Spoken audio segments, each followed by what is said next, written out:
Hello everyone.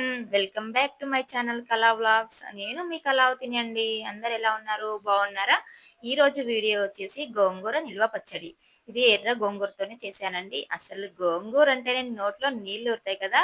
గోంగూర, ముద్దపప్పు, నెయ్యి combination అద్దిరిపోతుంది కదా! సూపర్ అంటే సూపర్ అండి.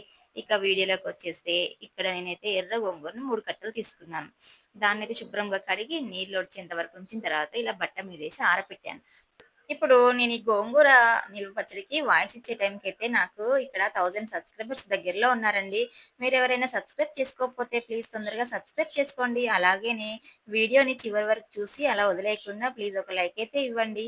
ఇక ఇక్కడ పచ్చడికొచ్చేస్తే మనకు గోంగూర అయితే ఆరిపోయింది. దాంట్లోకి సరిపడా ఎండుమిర్చి తీసుకోవాలి కారానికి సరిపడా. అలాగే కొంచెం జీలకర్ర, ఆవాలు, మెంతులు తీసుకొని ఇలా ఒక బాండీ పెట్టుకొని స్టవ్ మీద జీలకర్ర, ఆవాలు, మెంతుల్ని ఫస్ట్ డ్రై రోస్ట్ చేసుకోవాలి.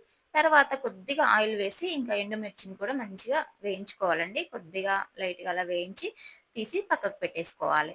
పెట్టేసుకున్నాక అదే బాండీలో కొంచెం నూనె వేసుకొని ఇప్పుడు గోంగూరని కొంచెం కొంచెంగా వేసి మనం వేయించుకోవాలి. ఆల్రెడీ తడి లేకుండా ఉంది కదండీ! తడి ఉంటే మాత్రం ముద్దయిపోతుంది. ఇంకా తడి లేకుంటేనే చాలా బావుంటుంది. కొంచెం మీరు ఆయిల్ ఎక్కువగా కావాలంటే వేసుకోవచ్చండి. నేనైతే కొద్దిగా వేశాను. ఇక్కడ ఆయిలు నాకు కొంచెం సరిపోయింది అనిపించినట్టు వేశానండి.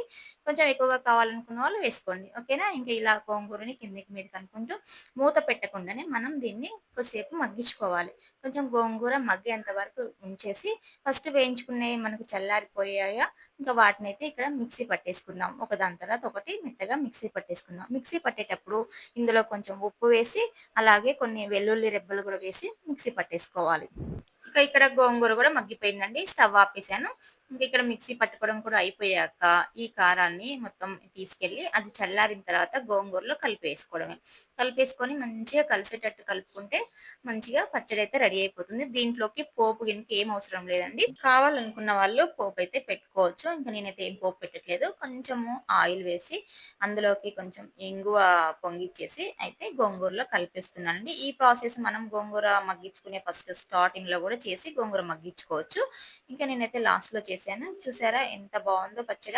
నోట్లో నీళ్లు ఊరుతున్నాయా మీకు? కావాలని తినాలనిపిస్తుంది గదా! ఇంకెందుకు ఆలస్యం మీరు గూడా ట్రై చేయండి. ట్రై చేసి ఎలా వచ్చిందో కామెంట్ చేయండి. టేస్ట్ అయితే అదిరిపోతుందండి. దీని కాంబినేషన్ అయితే ముద్దపప్పు, నెయ్యి కంపల్సరీ అండి. వీడియో నచ్చితే లైక్ చేయండి, షేర్ చేయండి, సబ్స్క్రైబ్ చేసుకోండి. బాయ్ మరి.